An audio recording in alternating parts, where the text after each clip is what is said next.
Pergerakan Ethan untuk mendapat kepercayaan penuh Nika. Kamu yakin tidak membutuhkan bantuanku?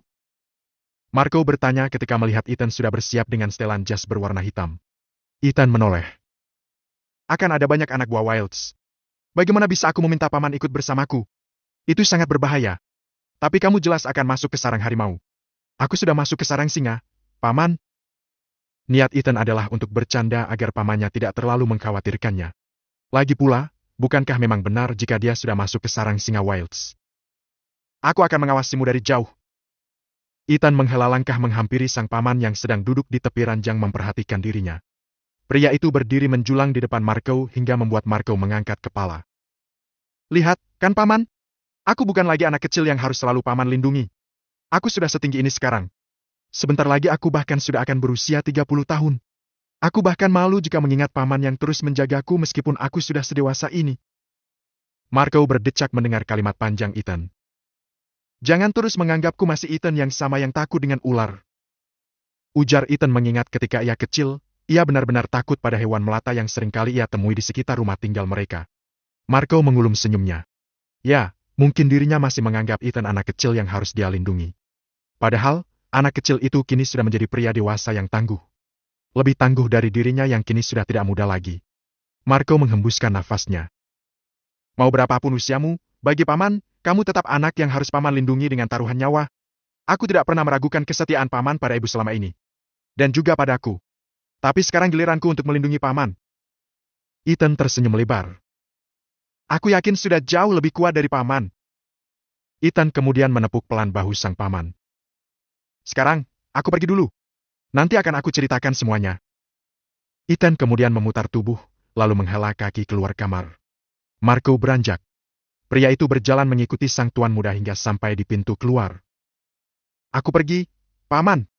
Paman jangan pergi kemana-mana kalau paman tidak yakin tempat itu aman. Peringat Ethan mengingat penyamaran paman sudah terbongkar. Dia belum memberitahu Marco tentang rumor yang beredar di Mansion Wilds tentang kejadian 28 tahun lalu. Dia juga belum bercerita jika dia sudah memasuki kawasan Mansion Wilds. Aku akan menemui orang gitu. Ethan yang sudah keluar, memutar kembali tubuhnya. Pria itu menatap Marco yang berdiri menyandar di ambang pintu yang terbuka. Teman lamaku yang kemarin melihatku. Apa tidak bisa menungguku? Kita pergi bersama-sama. Ethan merasa tidak tenang membiarkan sang paman menemui salah satu kenalan sang paman di masa lalu sendirian. Apalagi, orang itu memergoki Marco yang sedang dalam penyamaran. Justru kamu tidak boleh muncul di depannya.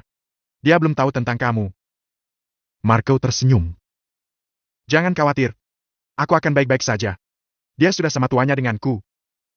Ethan tidak bisa menahan tawanya mendengar candaan sang paman. Baiklah kalau begitu. Paman hati-hati. Marco mengangguk. Kamu juga? Kabari paman setelah semua selesai. Ethan mengangguk, sebelum memutar tubuh lalu melanjutkan hela kaki yang sempat tertunda. Sebelah tangan pria itu masuk ke dalam kantung jas ketika merasakan getaran ponsel. Ya, saya sedang di jalan. Ethan segera mematikan sambungan ponsel setelah mengatakan posisinya. Pria itu berjalan lebih cepat memasuki kotak besi yang akan membawanya ke lantai bawah. Tiba di lantai dasar, Ethan mengeluarkan remote, kemudian menekannya ketika melihat mobilnya berada beberapa meter di depannya. Pria kemudian meraih pintu dan masuk ke dalam mobil. Tidak membutuhkan waktu lama, mobil berwarna hitam itu sudah melaju keluar basement apartemen, lalu meluncur bersama kendaraan lain di jalan raya. Ethan melajukan mobilnya dengan kecepatan di atas rata-rata. Pria itu melirik koper yang ada di kursi samping. Koper yang berisi penuh uang.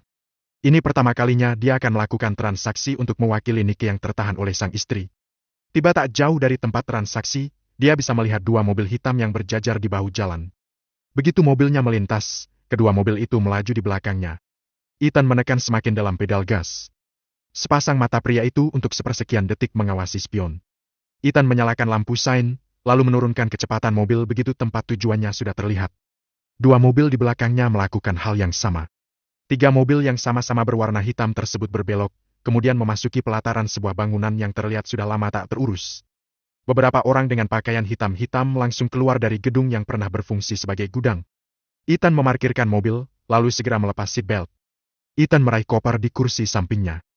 Pria itu kemudian mendorong pintu. Ethan keluar dari mobil dengan beberapa orang yang sudah berdiri di belakangnya.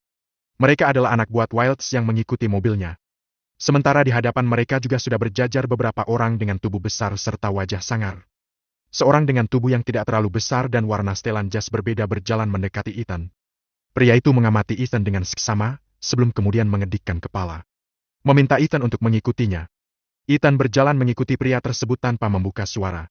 Dari yang didengarnya, pria ini bernama Fucho. Seorang bandar narkoba terkenal. Nico menghubungiku. Dia bilang dia tidak bisa datang sendiri.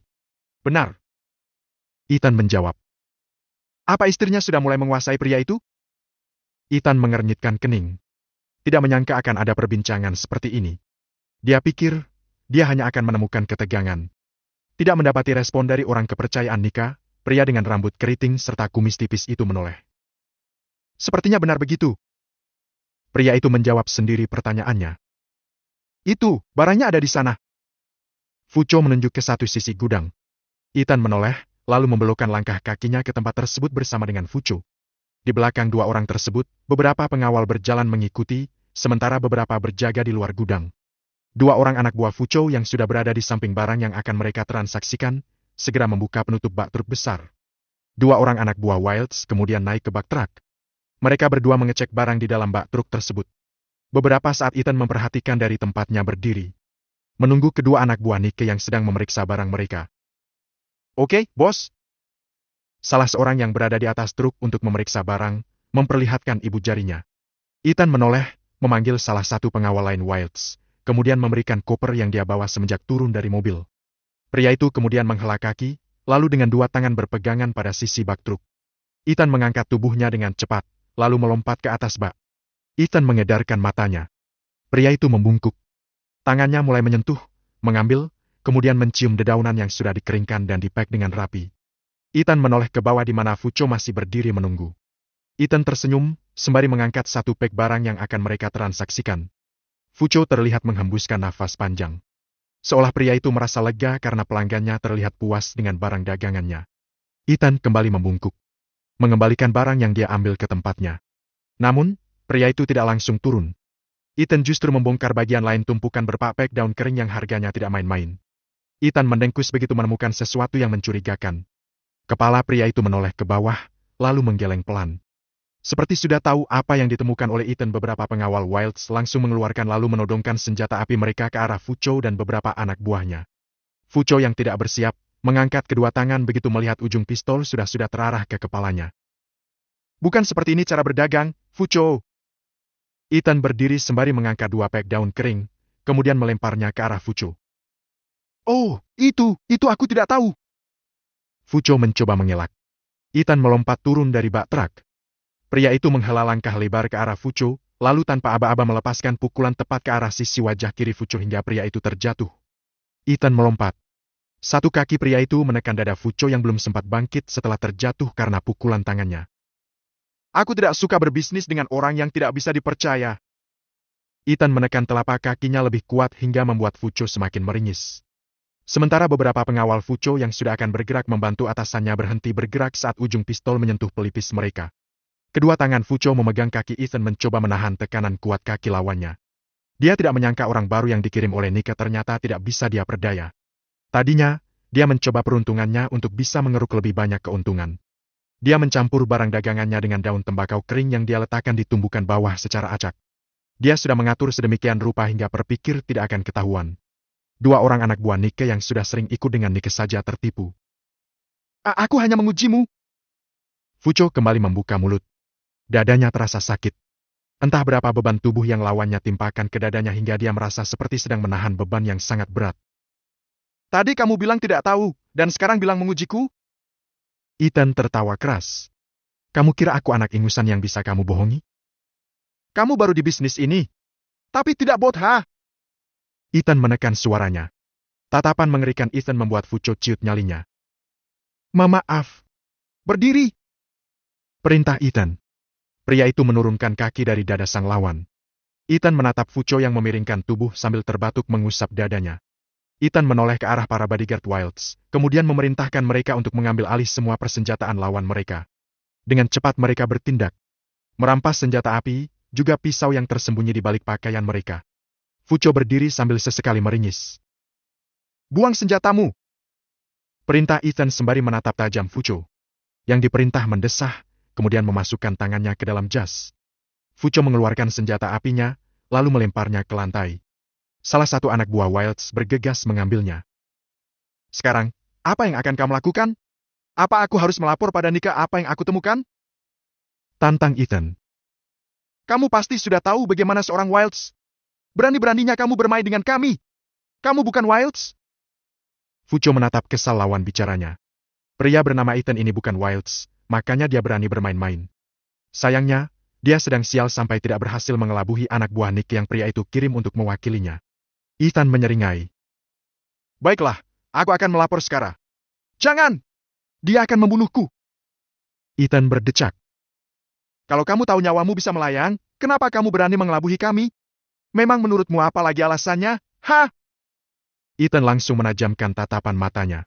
Sudah tahu bersalah, Fucho masih berani mengeraskan suara padanya. Pria ini sungguh tidak tahu diri. Ethan menatap marah Fucho yang kemudian mendesah menyadari kemarahan lawannya. Ternyata kamu lebih menakutkan dari anak Ramon Wilds. Fucho mengusap pipinya dengan punggung tangan. Baiklah, tunggu sebentar. Kami akan menyiapkan barangnya. Fucho lalu meminta anak buahnya untuk memisahkan barang yang asli dengan yang palsu. Ethan tidak tinggal diam. Dia meminta 4 orang pengawal yang ikut bersamanya untuk mengawasi pekerjaan mereka. Ethan berdiri dengan kedua tangan terlipat di depan dadanya. Pria itu tidak mengalihkan sedikit pun tatapan matanya dari beberapa orang yang sedang bekerja memisahkan daun ganja dengan daun tembakau. Pria itu sudah seperti seekor harimau yang sedang mengintai mangsanya dengan sabar. Seolah mencari celah dan waktu yang tepat untuk menerkam sang mangsa. Fucho bergidik saat mengalihkan tatapan matanya dan bertemu tatap dengan sepasang mata mengerikan Ethan. Dia tidak tahu Nicholas Wilds memiliki tangan kanan yang lebih mengerikan dari sang tuan sendiri. Siapa orang itu? Fucho menggumam, sembari melirik ke arah Ethan. Ethan meraih ponselnya. Pria itu menatap layar sesaat, sebelum menekan tombol hijau. Ya, bagaimana? Tanya Nike dari rumahnya. Pria itu sedang duduk di meja kerjanya. Sepasang bola mata Ethan bergulir ke arah truk di mana beberapa orang masih belum selesai dengan pekerjaan mereka. Termasuk Fucho yang juga turun tangan sendiri ikut memisahkan barang yang benar meski mulutnya tak berhenti mengumpat. Salah sendiri sudah berani bermain-main dengan orang kiriman Nico Wilds.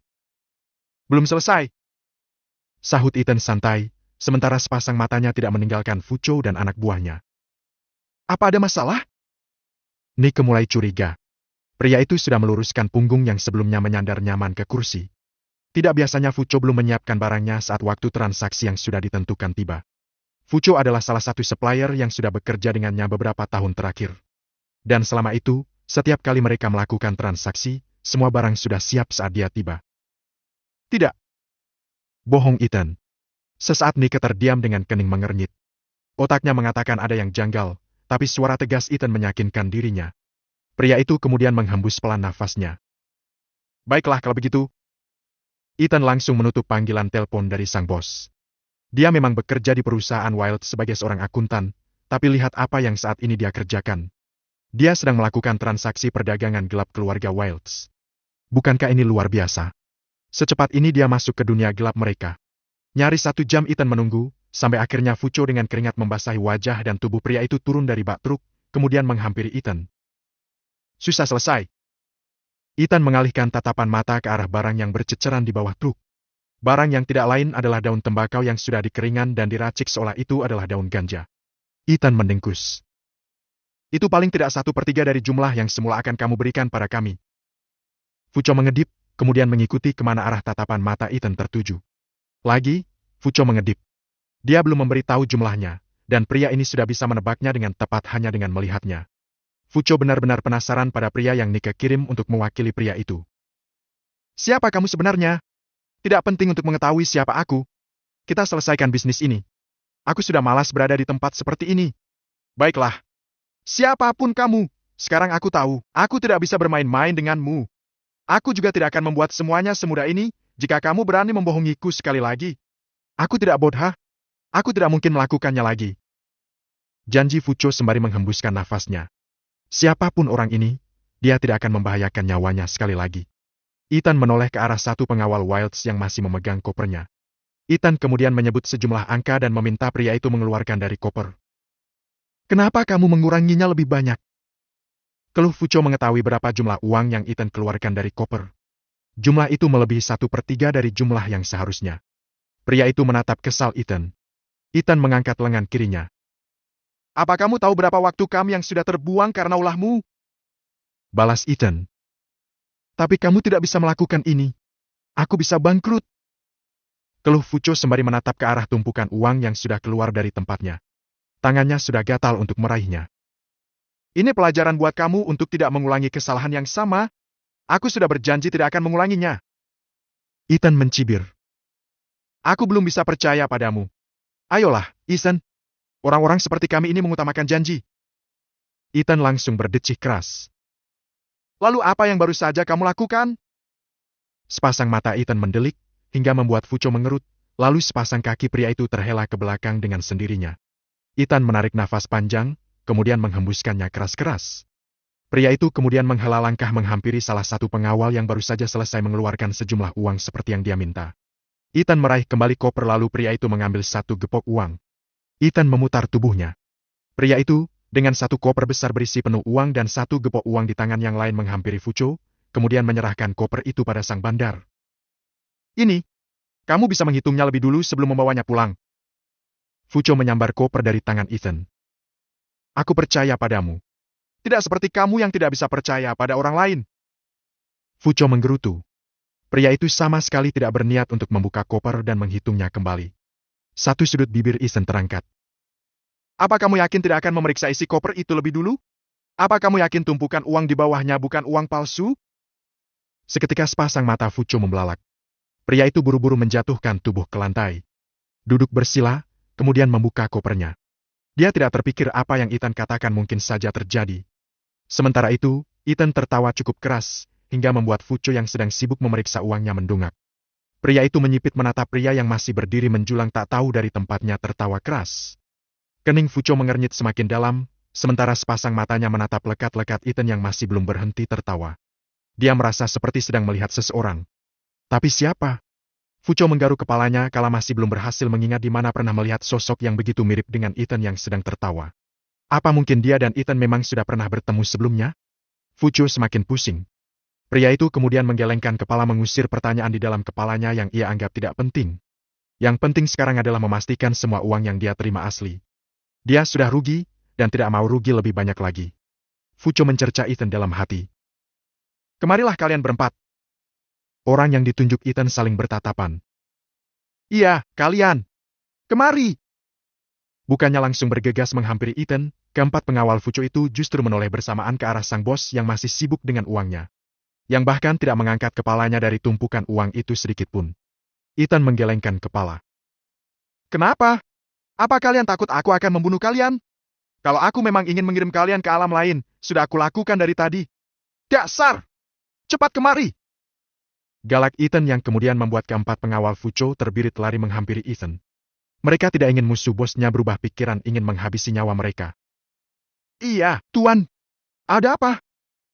Tanya salah seorang pengawal Fucho dengan kepala tertunduk. Hela nafasnya terdengar tidak beraturan. Ethan menghembuh keras nafasnya. Ini, baju untuk kalian berempat. Pengawal dengan tubuh paling besar yang masih menundukkan kepala dalam-dalam seolah sedang ketakutan menunggu vonis hukuman mati itu mengedip beberapa kali sebelum perlahan mengangkat kepalanya. Tidak langsung menerima satu gepok uang yang terulur di depannya, pria itu justru menoleh ke kanan dan kiri. Bertatapan dengan ketiga temannya. Dia takut kena prank. Tidak mau. Tanya Ethan kala uluran tangannya masih belum bersambut. Sepasang alis pria itu terangkat. Berikan padaku. Tangan yang sudah nyaris terulur untuk menyambut satu gepok uang itu berhenti bergerak. Kepala sang pemilik uang menoleh ke samping. Fucho sudah berdiri. Pria itu meninggalkan koper yang masih terbuka begitu saja begitu menyadari apa yang sedang terjadi. Itu jelas uangnya. Enak saja Ethan memberikannya pada keempat pengawalnya. Dia sudah membayar mereka setiap bulannya. Itu punyaku. Ethan menelengkan kepala. Pria itu menatap tajam pria yang kini sudah mengulurkan tangannya. Apa kamu masih tidak mengerti kesalahanmu? Tekan Ethan sembari menajamkan tatapan matanya. Kamu berbohong. Berusaha menipuku untuk mendapatkan keuntungan lebih. Kamu membuang waktu berhargaku. Kamu juga membuat orang lain mengerjakan pekerjaan 2 kali. Ethan berdecak. Apa kamu ingin aku berubah pikiran? Aku bisa melaporkan tingkahmu pada Nike dan kamu tahu apa yang bisa Nick lakukan. Fucho langsung mendengkus begitu mendengar ancaman Ethan. Berdecak, Fucho lalu memutar tubuh dan kembali menghampiri kopernya yang masih terbuka. Meski masih menggerutu, namun Fucho tidak lagi mendesak.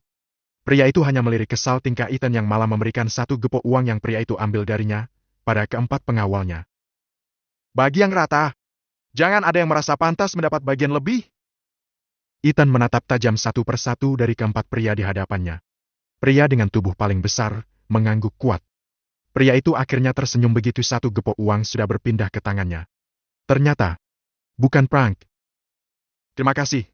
Terima kasih. Pria itu mengangguk beberapa kali. Setelahnya, pria itu menyikut teman yang berdiri di kanan dan kirinya. Ketiga temannya kemudian ikut mengucapkan terima kasih sembari menundukkan kepala. Ethan kemudian mengalihkan fokus ke arah Fucho yang masih duduk melantai. Kami bukan orang yang suka bermain dengan kepercayaan. Kami bukan pembohong. Setelah mengatakan itu pada Fucho yang terhenyak di tempatnya, Ethan langsung membawa langkahnya menjauh. Kita pergi sekarang. Perintah Ethan pada salah satu pengawal Wilds. Orang yang diperintah mengangguk, lalu dengan sigap mengatur beberapa temannya. Ada yang menuju truk dengan bak berisi penuh daun yang akan membuat orang kecanduan, lalu sebagian lagi berderap di belakang Ethan keluar gudang. Tiba di samping mobilnya, seorang pengawal memberikan satu kanton plastik berisi uang yang dikeluarkan dari koper. Ethan menerima. Tunggu! Cegah Ethan ketika sang pengawal sudah akan berlalu. Ethan membuka kantong plastik, kemudian mengeluarkan satu gepok uang. Kamu bagi dengan yang lain. Dan ingat, tidak ada kejadian apa-apa malam ini. Beritahukan pada yang lain. Pesan berisi ancaman tersirat yang diangguki oleh pengawal Wilds. Setelahnya, Ethan kemudian masuk ke dalam mobil. Pria itu meletakkan kantong plastik ke kursi penumpang di sampingnya. Ethan menghembuskan nafas. Sebelah tangan pria itu menarik sabuk pengaman. Menyalakan mesin mobil, Ethan berdiam diri. Kepala pria itu tertoleh ke samping memperhatikan arah gudang hingga kemudian truk berisi barang terlarang itu melaju keluar. Ethan menggerakkan tunggangannya mengikuti pergerakan truk pengangkut. Di belakangnya, dua mobil berisi para pengawal Wilds mengikuti. Tujuan mereka kali ini adalah dermaga. Tempat mereka akan menyeberangkan barang terlarang tersebut. Sudah ada pembeli yang akan menerima kiriman tersebut. Ethan menghembuskan nafasnya. Ingin sekali dia meledakkan truk di depannya hingga barang terlarang tersebut tidak sampai ke orang lain dan mengakibatkan jatuhnya banyak korban. Sayangnya, kali ini dia harus menutup mata. Dia perlu mendapatkan kepercayaan penuh Nike supaya bisa masuk lebih dalam ke lingkup Wilds. Hanya ini cara agar dia bisa segera menyelesaikan misinya. Ethan merasa dadanya sesak. Sekarang, dia sungguh bersyukur karena selama ini tidak hidup sebagai Wilds. Ethan tidak bisa membayangkan seperti apa dirinya jika dia tumbuh di dalam keluarga Wilds. Mungkin saat ini dia sudah menghilangkan banyak nyawa, dan juga sudah meracuni banyak orang. Ethan mengawal truk pengangkut sampai benar-benar masuk dermaga, dan memastikan barang milik Wilds tersebut sudah terangkut kapal. Ethan duduk di atas kap mobilnya. Satu kakinya tertekuk ke atas, sementara satu kaki yang lain menggantung. Pria itu menatap hamparan laut yang memperlihatkan beberapa kelip lampu yang berasal dari beberapa kapal yang sedang berlayar. Ethan sedang memikirkan bagaimana cara agar dia bisa mendapat informasi tentang kedua istri Ramon. Instingnya semakin kuat menuntunnya untuk menyelidiki dua wanita Ramon tersebut. Setelah mendengar sedikit informasi yang dia dapat dari Security Mansion Wilds, hanya dua orang itu yang terpikir olehnya yang mungkin tidak menyukai posisi ibunya, lalu berusaha untuk menyingkirkan sang ratu. Tentu saja itu berkaitan dengan kekuasaan untuk keturunan mereka. Ethan kembali menghembuskan nafasnya. Entah siapa di antara kedua wanita Ramon, pastinya orang itu jugalah yang menghembuskan rumor jika ibunya berselingkuh, lalu lari dengan selingkuhannya. Ethan tertawa keras. Kepala pria itu menggeleng. Kekayaan, kekuasaan, demi hal itu orang bisa begitu tega pada orang lain. Tidak hanya memfitnah, bahkan berusaha membunuh.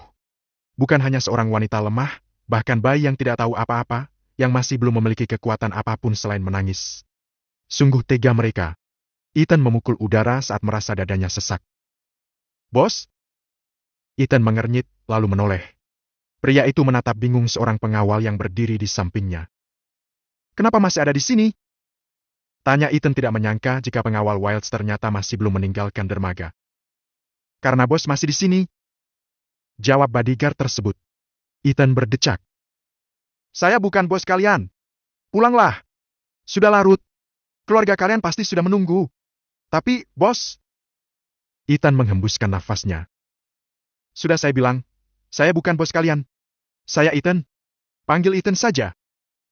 Perintah Ethan di ujung kalimat. Pria itu menatap Ethan enggan.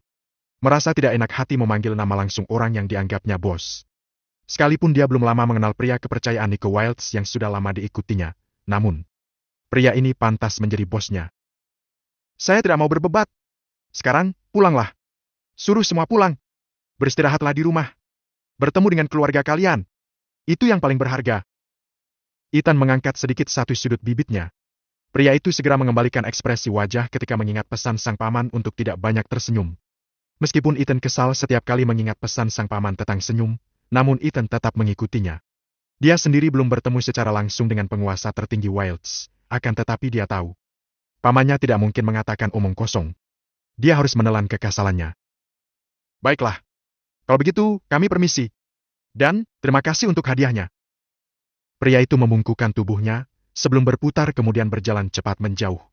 Ethan akhirnya tersenyum setelah melihat tubuh sang pengawal menjauh. Sepasang mata pria tersebut mengawasi dua mobil hitam yang sebelumnya tidak dia sadari terparkir di ujung sana, mulai bergerak menjauhi area dermaga. Ethan mengembalikan pandangannya ke hamparan gelap di hadapannya. Angin malam yang cukup dingin membuat pria itu melipat kedua tangan di depan dadanya. Pria itu masih berdiam di tempatnya hingga beberapa waktu. Ethan akhirnya melompat turun, lalu berjalan menuju pintu pengemudi. Pria itu mengernyit ketika masuk ke dalam mobil dan mendapati ponselnya menyala. Beberapa kali panggilan masuk dari pamannya yang tidak terjawab lantaran Ethan meninggalkan ponsel dalam mode silent di atas dashboard. Duduk di kursi belakang kemudi, Ethan kemudian menggulir layar. Perasaannya tidak tenang. Dia ingat jika sang paman malam ini berencana menemui seseorang yang mengenalnya di masa lalu. Pria yang mengenali sang paman di bar malam itu. Ethan menunggu sang paman menyahut panggilannya dengan tidak sabar. Pria itu berdecak sembari beberapa kali menggumam. Angkat, paman! Angkat! Ethan akhirnya menghembuskan nafas lega begitu mendengar suara sang paman. Paman di mana? Apa terjadi sesuatu dengan paman? Tanya bertubi Ethan yang begitu mengkhawatirkan pamannya. Bagi Ethan, Marco sudah seperti sosok ayah yang tidak pernah dia miliki dalam hidupnya. Ethan! Suara sang paman yang sedikit bergetar ketika menyebut namanya, membuat pria 28 tahun tersebut semakin cemas. Bayangan akan hal buruk yang mungkin menimpa sang paman, membuat Ethan takut. Paman kenapa? Apa pria itu mengancam paman? Ethan bertanya kembali ketika Marco tidak menjawab pertanyaan pertamanya. Dia sungguh cemas. Mereka menciptakan berita bohong, Ethan. Mereka membuat Nyonya Rosaline mati di mata Tuan Ramon.